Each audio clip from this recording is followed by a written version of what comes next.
Hello and welcome again to The Extra Point. I am Kendall Gammon, and today we are on location at Whiteman Airforce Base. I am joined by Chief Master Sergeant Katie McCool.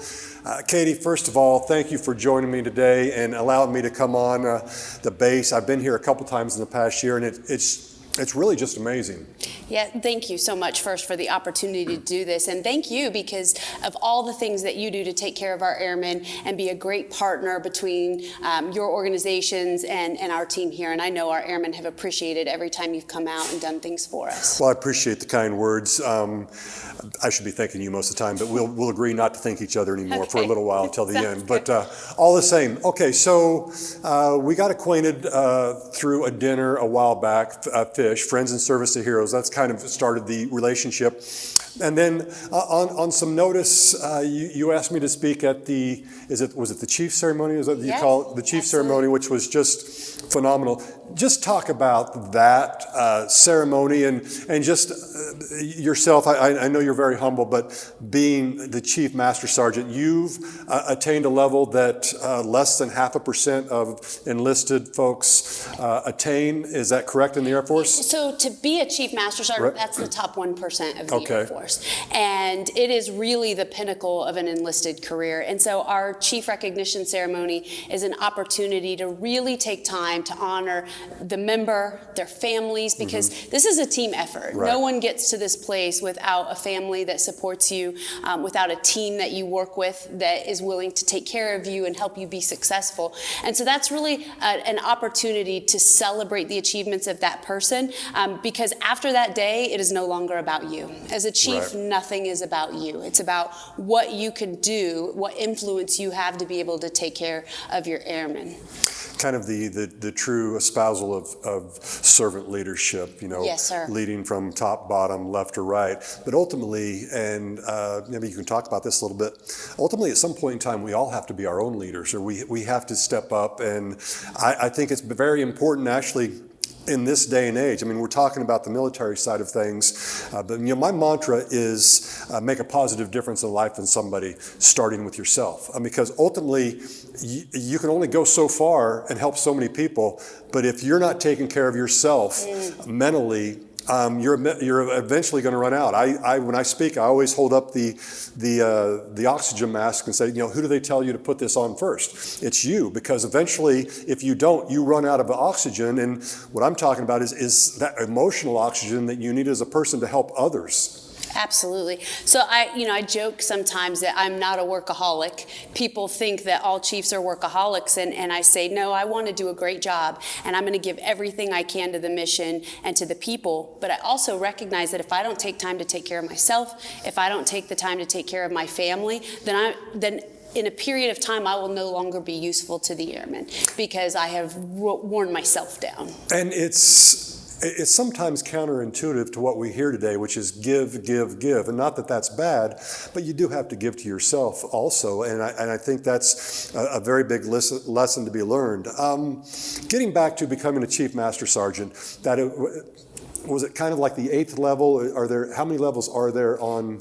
So there's 9 ranks. There's nine ranks. I'm sorry, level. Yes. And this is the E9 position. Okay, so what I wanted to get to with that, thank you, and I apologize, but do you set out to get there, or did you set out to do the best job and it was recognized and you just continued to move up the ranks? I think it's a combination of both. Okay. So when I joined the Air Force back in 1995, I really had no other desire except to do 4 years and get my education benefits. As a matter of fact, I had a full-ride scholarship to college, and I just didn't feel like I was ready. So I thought, well, if I go in the Air Force, I can get 4 years of experience, come back out, and I'll get back on track. And within 3 years, I was a basic training instructor. And when I looked around at the people that were in leadership positions, I didn't see female chiefs. Right. And then I finally met one, and I was inspired, and I said, that's what I want to be. And, people along the way said, well, did you ever think about commissioning and becoming an officer? And I said, no. I was singularly focused at that point that I wanted to be a chief and be a demonstration for other people that you can achieve it. However, then you get to about the rank of Master Sergeant and you say, I'm just trying every day to do the best I can. Right. It's no longer about will I make chief or will I not make chief? How can I do the best job? And it becomes recognized to get to that point. So some people say they never had ambition to be a chief and they just worked hard hard. Others say they knew they wanted it all along, but I think for me, it's been a combination of the two. Because Katie, there's a couple of points there that I want to unpack. Number one, you mentioned the fact being you hadn't seen many female Chief Master Sergeants. You talked about this position in general is just 1%. So the female side of it, I imagine, is a fair amount smaller? Oh, absolutely. So I had posted the numbers a little while back, but I'll get them wrong if I try to repeat them. But for chiefs, there's a very small percentage of females that are chiefs, and then within the chief world, there are levels or positions of jobs, and that number becomes smaller and smaller just because, it takes time for society to adjust, for people to have the opportunity to have dual career goals. So I was married to a chief as well, and he just retired after 28 years because it's very difficult for two people to raise a family and to both have as demanding jobs as we did. And so I was very fortunate that at a point he said, I'm willing to step back, I'm willing to retire and just support you to continue to work towards your goals. Okay, so that's interesting from that standpoint. It's really amazing to me. Then the other part of it is you talked about at some point you decide, no, that's what I want to be. I remember when I was younger in college, I decided I wanted to play in the NFL. We had our team goals, which was to win every game, even if you weren't going to.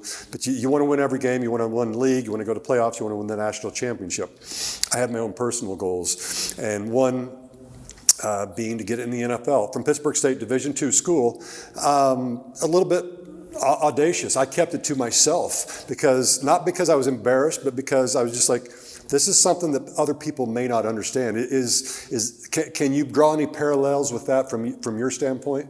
Absolutely, because I think sometimes, unfortunately, if you share your goals, then people assume that that's all you're focused on is achieving some type of success. Right. When, I try to relate it to running a marathon. When I came in the Air Force, I said I was going to run a marathon, and for 10 years, I did nothing about it. And people kind of made fun of that. I go, yeah, you're going to run a marathon. You're barely running 3-4 miles. And then one day I just said, no, I'm committed to this. I'm not going to talk about it anymore. I'm going to take action. And 7 months later, I ran my first marathon. And so I think sometimes having goals is important for everyone. Everyone should have goals. But then there's the other goals that are more outspoken. So for me, taking care of our airmen is my number one goal. And anything else that happens outside of that is amazing. But being able to have influence and help people get through this thing that we call a military life is the most important thing to me. It always amazes me because, you talked about the marathon. It's funny, at one point in time I said, okay, I'm going to run a marathon when I'm done with the NFL. Well, I played 15 years. I played 243 games. And I finally realized that my body wasn't going to handle a marathon. And, I don't know if it would have anyhow, but I openly talked about the fact that goal's done because my body doesn't allow me. My doctors have told me they would prefer I don't run, which I love now. I try to stay in shape other ways. But, I think that's something that's maybe important also is sometimes understanding, okay, I had a goal, but it doesn't fit my life right now, or it doesn't fit where I want to go.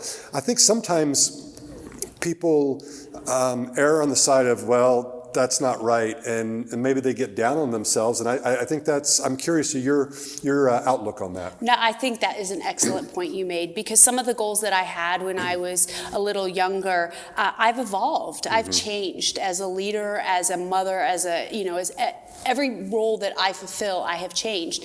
And so, someone made a joke one time about, well, of course you're staying 30 years in the military.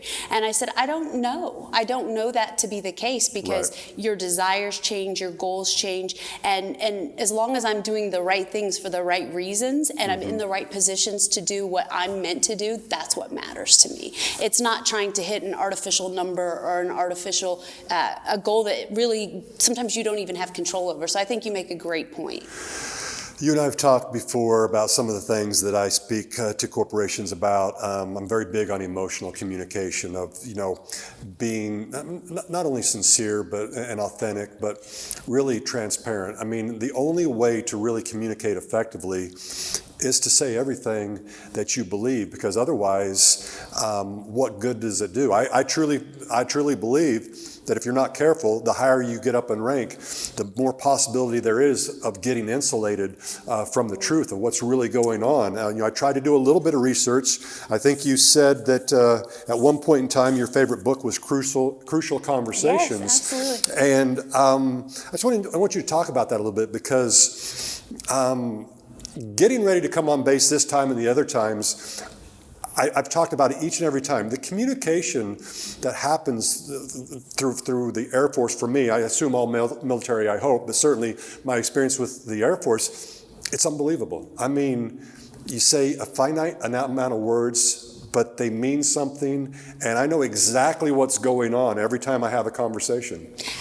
Absolutely. Well, we have great teams here that Right. all you have to do is really say, this is the direction we want to go, and they just make things happen. It feels like magic sometimes.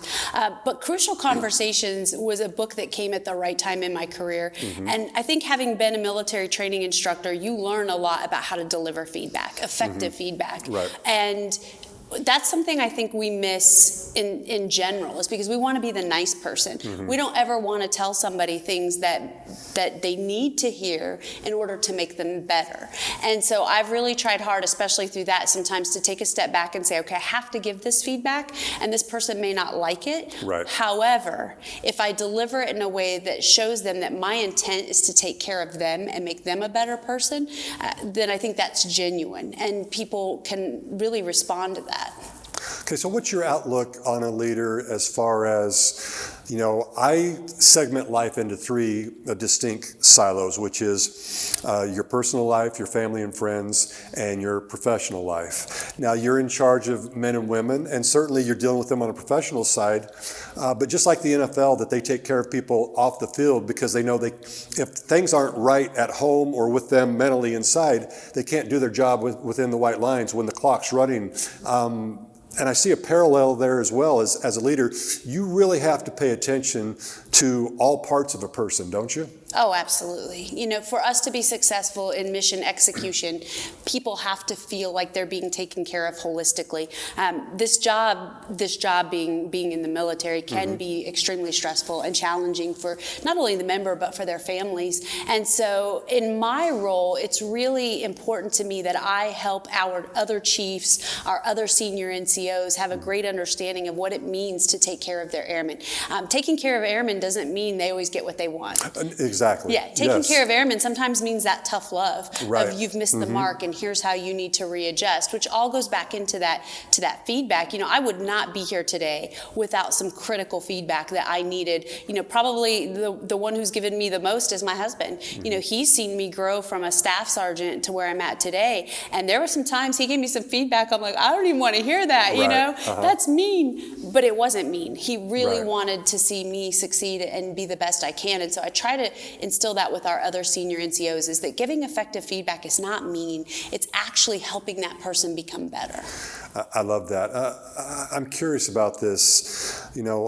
When I speak, oftentimes I talk about, in holidays you do puzzles and whatnot, and I always ask people, when you do a puzzle, what do you start with? And generally they say the edges or the corners, but they only connect on two sides or three sides. And I think we oftentimes look at leaders or people that are doing well who can communicate all over the board, which is very, very important, and they have their role. But I think it's important as a leader to understand that different people have different niches, and sometimes they're just not as social. But the fact is, you can say nothing to somebody and still convey a sense of warmth and gratitude and the fact that they belong, even if you're not bringing it out, I guess, with what you say. But can you expand on that a little bit? Yeah. So I think it's important anytime you're going to provide feedback that there's the positive and the negative, because everybody brings something positive. Right. Everybody brings something positive. And I think sometimes when leaders get focused on this is what you did wrong, this is what you did wrong, people can start to get discouraged and feel like they're no longer a valuable member of the team. And so that goes back to my time in BMT, where and that's basic military training. Thank you. It goes back to my time in basic training as an instructor, where we really learned how to give feedback that was in a sandwich format. So positive, negative, positive. You're a valuable member of this team. Here's where you're missing the mark, but I have faith in you that you'll have the ability to move forward. And then going back to your talk about not even using words, sometimes all I have to do is give someone a smile or a thumbs up or you got this, whatever. That's enough for them to go, okay, I'm going to be all right. I can get through whatever this is that I'm getting through. And so it goes, I think sometimes people talk about recognition. It doesn't have to be a plaque on the wall. No. It does. Sometimes it's nothing more than, thank you, you did great today. I appreciate you. Well, I think oftentimes we could give people a bundle of money, but as compared to having a great working environment or a pat on the back or knowing that they belong or knowing that somebody cares, I think that's huge. And I think that's a part of, I'm a big Brene Brown fan. Yes. I think that's a big part of being vulnerable and letting people in. And I think that's very difficult. I would say this, I believe the female species does it much better than the male species. Quite honestly, we suck at it. I stink at it. But I'm getting better. I mean, I've had issues in my life. I still actively go to counseling for different things that happened when I was younger, and I have no problem with that. And sometimes I think there's a stigma for that. I mean, I'll just say it out loud. I think maybe I've told you or maybe I haven't. At age 16, things that were going on in my household, I had a gun in my hand. I decided I was going to solve a problem permanently that was unfortunately just temporary. Fortunately, I did not. And I talk about that because I hope it gives people the ability and the permission to understand that, okay, that guy played the NFL, Super Bowl, all that stuff, yet he's okay to ask for some help as well. I'm curious your thoughts on that and how you try to handle those delicate situations. I'm a huge fan of Brene Brown as well, and I had the opportunity to go to our Air War College as one of a kind of an experimental program for chiefs, and I wrote my final paper on senior leadership resilience and what it means to be vulnerable and what it means to open up, and so I've told our airmen, because airmen, military members in general, a lot of times worry about the stigma of mental health. And I said, as a chief, I went through one of the most difficult things I could have ever experienced in my career. And it lasted about a 3-year period of having to deal with this situation.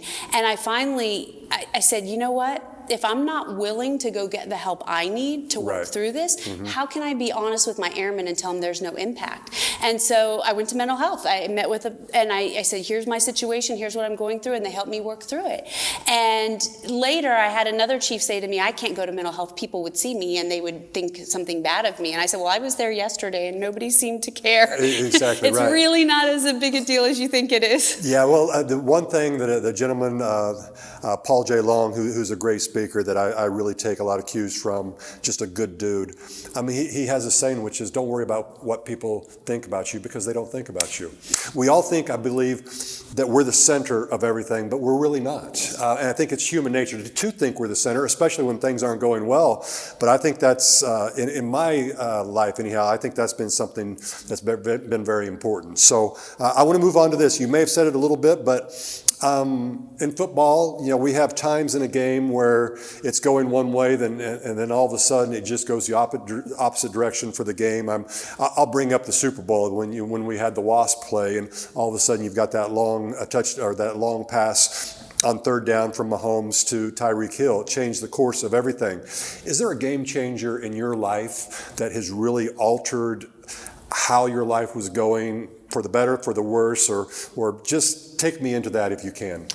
Oh, I'm trying to think, because there's been quite a few. I'll use the most recent example, COVID. So you come into a position like this as the command chief, and being the enlisted advisor to the commander, you have goals for your 2-year period of time, roughly, that you're going to be in this position. And about 7 months into ours, COVID happened, and that is a complete game changer. It has changed how we do business. It changes how we can relate to our airmen. I mean, everything is different. And I got to spend the first really 2 weeks in quarantine because the boss and I were returning from a location. And so for 2 weeks, I'm an avid reader. I read a lot. But for that 2 weeks, I really got to read even more than normal. And so I said, okay, even though I say I'm not a workaholic and that I do all the things things right with my family. That's not true. We all have our points where we could be more engaged and we could be a better listener, better parent, better family member. And so I sat down and I said, what are the 2 things that are most important to me? The 2 things. And I wrote those down, and I said, okay, this is how I'm going to measure how I live the rest of my life, how I live the rest of my career, by these 2 words. And the more that I find a situation, I go, okay, let me go back to those words. It helps me address the situation properly. So sometimes I say, COVID was really, even though it's horrible and we all wish it didn't happen, it was life-changing in some ways because it helped me refocus on what really matters. That's interesting. So you're writing things down, which we all hear about, writing your goals down, but you're also writing things down that you can go back and revisit and really remind yourself of that. Absolutely. I'm maybe going to back up a little bit. I'm curious because I know for me, when I've had issues and dealt with things, sometimes, the mind, if we don't give it enough information, I think it just jumps in and it fills it in for itself. And oftentimes, I think generally we fill in some negative information. I know for me, I use something called, you know what it is, incantations, which is one I developed, which if I can't sleep, if I'm having difficulties, I simply go with, I matter, I make a difference, I am enough. And it sounds corny, but I think things like that really do make a difference if we talk to ourselves and let ourselves know that we matter and really kind of, I guess, remind ourselves of what we have to offer. Absolutely. So I've had the opportunity recently to go to a course that the Air Force sends some of their senior leaders to, and part of that is they give you a coach for 4 different sessions and to kind of help you work through some things, just professional-wise, whatever professional topic you're working on. And that's one of the things that we talked about is, I had always been somebody that kind of made fun of meditation, as being strange, and then COVID happened, and I started doing this, and I started realizing how easy it was when I got into a situation where maybe I could feel tensions rising or stress levels going up, how easily I could breathe and bring myself to complete calm. And that came out of doing meditation, just taking that time to be quiet and still and say the things like you said, write down, because not every day is going to be good. No. And there are going to be days where you forget everything you know and you've learned, but if you can go open your notebook and say, like yours, I do matter, I am enough. Yeah. And that's enough to get you to go, okay, today's a bad day. That doesn't mean every day's a bad day. Right, yeah. The worst thing is never the last thing, is what my pastor says, and I've always adhered to that. I'm curious, I want to explore the meditation a little bit, because I started doing that as well, and I found that as I meditated more, I was able to quiet my mind more. I'm curious if you've had that experience, and you said exactly what I was thinking when you were going to that story, which is, learning how to concentrate on your breath. People underestimate how important that is. Yes, so I've gotten some great opportunities in my career, and I had a physiologist measure my breathing rate, and she said, your breathing rate is out of control. Like, you are way outside of what you should be. You're just shallow breathing. And I listened to her, but I didn't really do anything about it. And then when I started doing the meditation, and actually the first time, it's really interesting, I had gotten the Peloton app, and it had those guided meditations. And so I told my husband, I said, hey, will you do this with me? I just want to try it for 5 minutes. And he cheated, because he kept looking at me, and he kept saying, relax your face. Relax your face. And all of a sudden I realized I sleep like scrunched up, or I sit scrunched up. So once I learned how to do that, I found that yes, absolutely, I can find calm in many situations, whereas before I couldn't have done that as easily as I can now. So I started with the guided, and then I went to just 5 minutes of complete quiet. This last week has been crazy as we're preparing to move, and so I realized I'd gone 4 days without it, and I was like, oh, maybe I need to get back to that, because that's where you find that quiet, calm stillness. And I think it becomes our emotional fuel. And, absolutely. It's putting the oxygen mask on your brain to a degree. So we're at Whiteman. Whiteman is certainly known for one main thing, which is the B2. I've had a chance to be out there and be around them. Of course, you live this life. Can you talk about the feeling you get, and I assume the pride you have in helping command this base and do everything you do, lead your airmen and airwomen, and then, the fact of the B-2 and what it means and how it's seen. I think people would be curious to know your thoughts. I feel fortunate every single day that Colonel Schreiner gave me the opportunity to have this job. There's nothing like it in the world. Mm-hmm. There really isn't. And when I got here to be the command chief, I had never even seen the B-2 flying. So I'd been here about 3 weeks, and I was always in the office. So I was like, I see the plane, but I don't see it flying. And so one day the boss took me out to the air traffic control tower, and we watched the B-2 take off. And it's just, even today, if I hear that, I run outside to look, because it's just an incredible show of what our nation can do. And our airmen make that happen. Right. And that's something that, I think more people, young people, need to understand, is that we have 18-year-olds, 19-year-olds who are working on this thing that secures our freedom. And that's just an amazing responsibility. And so I just feel honored every single day that I get to come here. I have gotten the opportunity to be a part of this mission for the last 18 months, and it will absolutely be a highlight of my career. One of the stories I tell is we were recently in the Azores. Mm-hmm. As part of one of our missions. And, I saw the B-2 land at like 4 o'clock in the morning, coming in over the ocean and landing, and I got chills. And I said, I don't think anything can compare to seeing this in action. It's so cool. I've been fortunate to be out there and watch some touch and goes and be around it to the degree that they let us. And it's so elegant. And having played in Arrowhead and seen so many flyovers, both as a player and also as an announcer, it's almost beyond description. But I'm sure we'll show you some pictures of it as we're talking about this. I'm going to go backwards a little bit to the chief ceremony and the folks who were getting promoted to whatever rank it was, and they weren't all the highest rank, but they were for that. They were the highest rank. I was really taken back at the different teams. I don't know the proper word to say, but teams, and how excited they were for their team member getting promoted, and they had their own little chants, and they were anything but quiet. They were having a good time, but in the right way. It was so beautiful to see. Just talk about the teamwork, because we talk about the B-2. You have the plane, you have the pilots, which is amazing. But that plane doesn't stay ready to fly by itself. You've got teams doing all kinds of different things. And I've had the good fortune to speak to a few of the pilots, and they're very aware of everything else that's going on, which I just think is a beautiful attitude to take. Absolutely. And that's something that is really important for people to understand, is that the pilots are a very small part of our mission, an important part of our mission.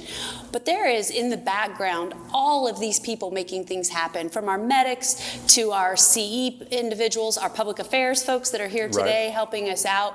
All of those come together to form a team that makes Whiteman successful, and it makes Whiteman successful for our nation to be able to achieve its goals. And so one thing that we're working in Global Strike on is making sure that each of our units have that morale building ability to gather around each other and support each other for whatever they are, whether you're a bulldog in this squadron, or you're a defender that works our gates. And you said something earlier about people will stay even if the money is better somewhere else, if they feel a part of a team. And so it's really important for us that we build that teamwork and that camaraderie so that our individuals feel like this is a place I want to be, and I feel proud to come to work every day. I spent some time back in basic training as a chief, and I told my instructors, if you are not happy to come to work one day, I need you to come talk to me. Let's fix what's wrong. Let's find out what's going on, because this should be a place where you feel good to come to work. That's very well put.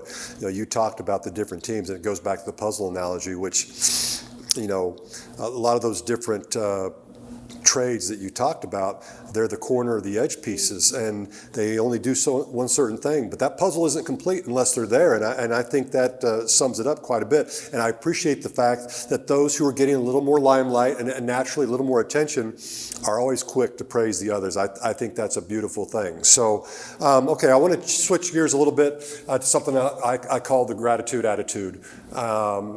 Expressing your thanks for what's happened in your life. I'm curious, are there a few people in your life and maybe a few things that have happened, or just some things that you're thankful for that I would love to hear about? I think they would love to hear about. Oh, absolutely. So I was had the good fortune to be raised by amazing parents. They've been married over 45 years, and they just raised me to be very hardworking, and I am thankful for that experience. I think when you're young and you're like, my parents are strict and my parents are hard, then you look back and go, oh my goodness, I'm so thankful for that.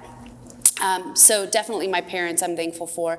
And then my husband, he came into my life at a time where I was kind of I was at a low point, and I know he was as well. And he just literally changed my whole life. I mean, and people say that about your spouse, but he changed my career trajectory. He changed everything for me. And he had 3 boys when we got married, and they were 6, 4, and 2. And then we had our own shortly thereafter. And so now, I've got 4 almost grown boys. The youngest is 16. 2 of them are in the Air Force, and I just think that they are what makes it worthwhile. And so to be a mom of airmen adds a different dynamic, because not only do I have airmen that I'm responsible for, but I'm a mom of airmen. Right. And so I get to hear their experiences and what they see and their perceptions, and that, you talk about feedback. Yeah, I bet. I can only imagine. That's real, honest feedback. That's a heck of feedback. a dinner table, I'm sure. Yes, it is. So thankful for my family. My sister's also in the Air Force, so we're a big Air Force family,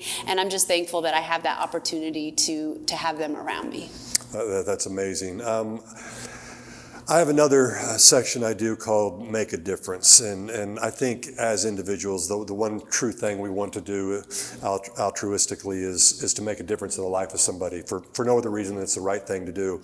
And I'm just curious, you make a difference, what you do here. Do you have any nonprofit, philanthropic, any type of endeavors that you have a keen interest in? And then even I would say this also, because airmen and women make a difference. I mean, if somebody is watching this and they're like, you know what, I'm interested in the Air Force. I mean, what would they do? How would they go about it? Because then we can have this put together and we can show it to you as we're talking. Oh, absolutely. So yes, for me, I spend a lot of time, or have spent a lot of my time with the Air Force Association, which is the force behind the force. They're our association that can do things to help support the military, including the Wounded Airmen program, which takes care of our airmen specifically that are dealing with struggles. So that has always been very important to me. And really, I think when you live this life, I have really seen that most of my volunteer work, my efforts to give back really surround our military community, because that's what I know and that's what I'm used to. And those are the people that I really want to reach out to and care for.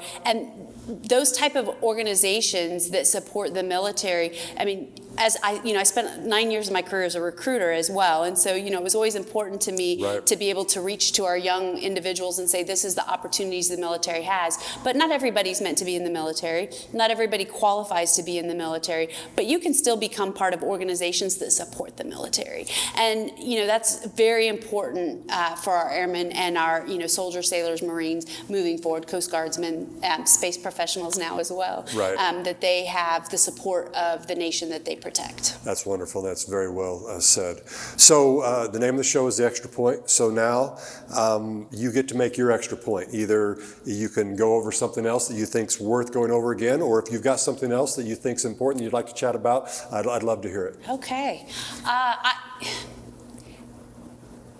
You stumped me. I stumped you. You know what? We covered it all, didn't we, folks? I like that. Absolutely. We figured it all out. I think so. I do have one point, is that I think sometimes people think they've reached the pinnacle. And, I was reading a book the other day called What Got You Here Won't Get You There. And sometimes I've heard advice given, just be you. Whatever got you here, that's what's going to make you successful. And I don't agree with that advice. I think that what got you here was a stepping stone, but you constantly need to be reevaluating, reassessing. And it's not okay to say, well, that's just who I am. If just who you are is mean, if just who you are has bad habits, you have an opportunity to change those. You have an opportunity to be a better you. And so we talk about that a lot with our airmen too, is you're going to have to conform. When you join the military, there are parts of your life that you aren't going to be doing anymore because you're going to conform to a military standard. But that gives you the opportunity to be the best you. Right. To continue to work on yourself, to find what it is that what's your purpose in life. And I tell airmen that come here to Whiteman sometimes, because this isn't a base that everybody thinks of initially. It's in the middle of central Missouri, and sometimes people are thinking, East Coast, West Coast, not Missouri. And I tell them, you're here for a reason. It's your job to find what that reason is. And it may not be about you at all. Your reason for being here might be about taking care of somebody else. It might be doing something that's going to matter for our nation. But it's your job to find your purpose. I love that. Basically, we're all growing, and you're either getting better or you're getting worse, as I've been told by many coaches. So I think that's great. Well, I appreciate you taking your time.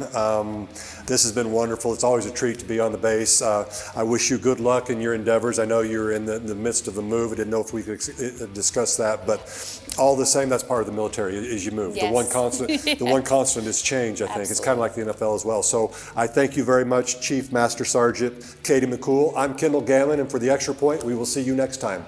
Take care.